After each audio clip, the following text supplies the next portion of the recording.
មជ្ឈបុរាណសម័យព្រះបាទសូរ្យវរ្ម័នទី 2 នៅប្រាសាទបន្ទាយសំរែដ៏អាចកំបាំងគ្មាននរណាដឹងប្រវត្តិប្រាសាទបន្ទាយសំរែគឺជាប្រាសាទដ៏ស្អាតមួយដែលមានទីតាំងស្ថិតនៅក្នុងតំបន់អង្គរនៃខេត្តសៀមរាបកសាងឡើងដោយមានរចនាបថស្រដៀងនឹងប្រាសាទអង្គរវត្តបើយោងទៅតាមការតុបតែងនិងរចនាបថសិល្បៈប្រាសាទនេះប្រហែលជាកសាងនៅសតវត្សទី 12 ក្នុងអំឡុងរជ្ជកាលព្រះបាទសូរ្យវរ្ម័នទី 2 នៅក្នុងឆ្នាំ 1113 ដល់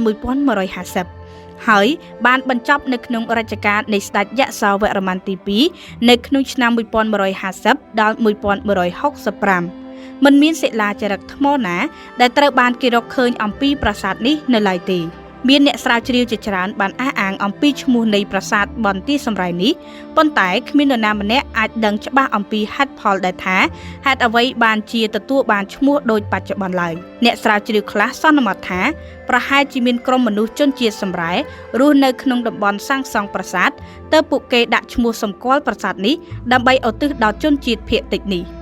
មួយវិញទៀតកាលដើមឡើយគឺមានជនជាតិសំរែរស់នៅពិតមែនហើយសពថ្ងៃគេសង្ស័យថាប្រជាជនទីនេះមានជីដូនជីតាជាជនជាតិសំរែដែលគេយកមកឲ្យយាមប្រាសាទជាពិសេសពួកសំរែនៅភ្នំក្រវាញបាននិយាយថាមានបងប្អូននៅអង្គរហើយប្រហែលជាមានអ្វីមួយនៅបន្ទាយសំរែនេះអ្វីដែលចម្លែកជាងនេះទៀតគឺប្រាសាទនេះមានតម្កល់ប្រអប់ថ្មមួយមានរាងដូចក្តារមឈូសនៅចំកណ្ដាលប្រាសាទមឈូសថ្មមានរាងដូចគ្នាទៅនឹងមឈូសថ្មដែលរកឃើញនៅកណ្ដាលប្រាសាទអង្គរវត្តវត្តមានរបស់មឈូសធ្វើអំពីថ្មបានឲ្យអ្នកស្រាវជ្រាវសន្និដ្ឋានថាប្រាសាទបន្ទាយសំរែគឺជាកន្លែងបញ្ចុះព្រះអាទិធាតុរាជវង្សានុវង្សខ្មែរនាសម័យមហានគរប៉ុន្តែគ្មានភស្តុតាងច្បាស់លាស់ណាមួយនៅឡើយប្រាសាទបន្ទាយសំរែគឺជាប្រាសាទដ៏អស្ចារ្យមួយដែលស្ថិតនៅក្នុងតំបន់អង្គរនៃខេត្តសៀមរាបប្រទេសកម្ពុជាវាជាប្រាសាទមួយដែលបានស្ដារឡើងវិញដោយបានយកលំនាំតាមរចនាបថរបស់ប្រាសាទអង្គរវត្ត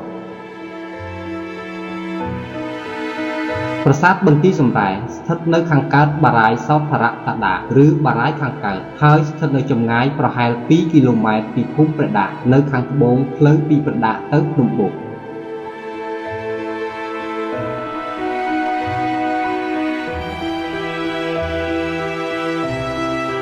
ប្រាសាទបន្ទាយសំរែមានទីតាំងស្ថិតនៅក្នុងភូមិព្រះដាក់ឃុំព្រះដាក់ស្រុកបន្ទាយស្រីខេត្តសៀមរាបប្រាសាទបន្ទាយសំរែកសាងឡើងនៅពាក់កណ្ដាលគ្រិស្តសតវត្សទី 12 ឧទ្ទិសដល់ព្រហ្មញ្ញសាសនានិកាយព្រះនរា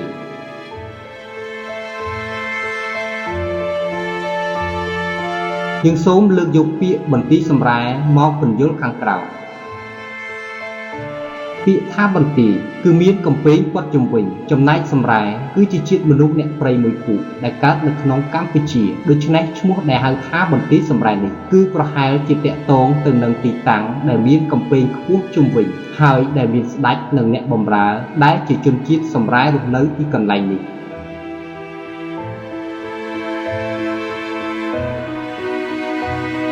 ឈ្មោះបន្ទាយសំរែនេះគឺតាក់ទងទៅនឹងប្រវត្តិពិតដែលថានៅម្ដុំភូមិព្រះដាក់ដែលកាលដើមឡើយគឺមានជនជាតិសំរែរស់នៅពិតមែនហើយសពថ្ងៃគេសង្ស័យថាប្រជាជននៅព្រះដាក់នេះមានជីដូនជីតាជាជនជាតិសំរែដែលគេយកមកឲ្យយាមប្រាសាទ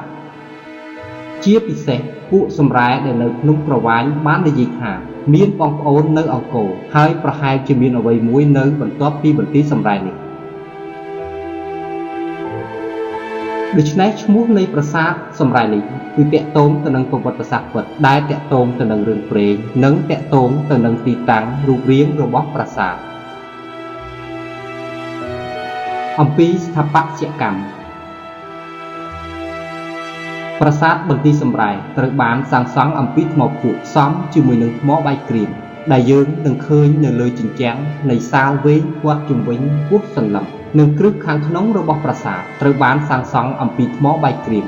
ហើយដំបូលរបស់សាលវែងព័ទ្ធជុំវិញតួប្រាសាទសាងសង់អំពីឈើនិងប្រក់ក្បឿងប្រាសាទនេះមានផ្លូវដើរសម្រាប់ចេញចូលបែរទៅទិសខាងកើតប្រវែងប្រហែល 200 ម៉ែត្រអមទៅដោយបង្កាន់ដីនាគអមសងខាងផ្លូវចូលបន្ទាប់ហើយមានរូបសំណាកតោមួយគូកំពុងឈរយាមផ្លូវចូល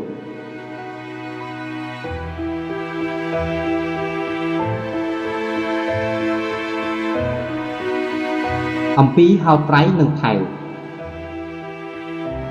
នៅក្នុងប្រាសាទនេះមានអគារហោត្រៃចំនួន2នៅសងខាងផ្លូវចូលរបស់តួប្រាសាទ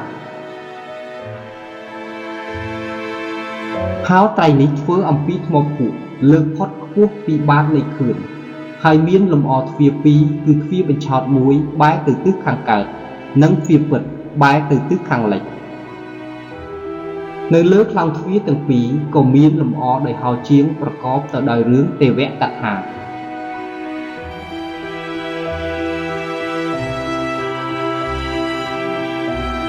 ចំណែកថែវព័ទ្ធជុំវិញប្រាសាទចំនួន2ជាន់សាងសង់អំពីថ្មបាយក្រៀមប៉ុន្តែខ្លោងទ្វារនិងបង្អួចធ្វើអំពីថ្មភក់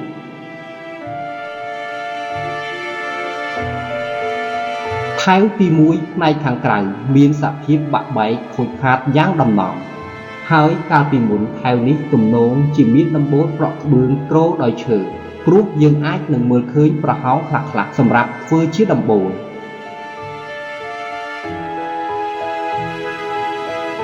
ស្ទើរតែគ្រប់ផ្នែកនៃខ្លោងទ្វារគ្រប់ទិសទាំង4មានលម្អទៅដោយហោជាងប្រកបទៅដោយក្បាច់ចម្លាក់រឿងទេវកថានៅក្នុងសាសនាព្រហ្មញ្ញសាសនានិងព្រះពុទ្ធសាសនា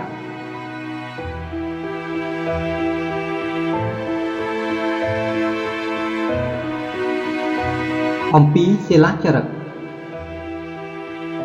ប្រាសាទនេះមិនត្រូវបានគេរកឃើញសិលាចារឹកសម្បូរបែបដោយប្រាសាទផ្សេងទៀតនោះទេប៉ុន្តែទោះជាយ៉ាងណាក៏ដោយក៏ប្រាសាទនេះត្រូវបានអ្នកសិក្សាផ្នែកសំណង់ស្ថាបត្យកម្មនិងសិល្បៈបុរាណបានសិក្សាឃើញថាប្រាសាទបន្ទាយសំរែមានលក្ខណៈសំណង់ស្ថាបត្យកម្មនិងសិល្បៈស្រដៀងទៅនឹងរចនាបថប្រាសាទអង្គរវត្តដូច្នេះពួកគេអាចធ្វើសេចក្តីសន្និដ្ឋានថាប្រាសាទបន្ទាយសំរែត្រូវបានកសាងនៅក្នុងរជ្ជកាលព្រះបាទសូរ្យវរ្ម័នទី2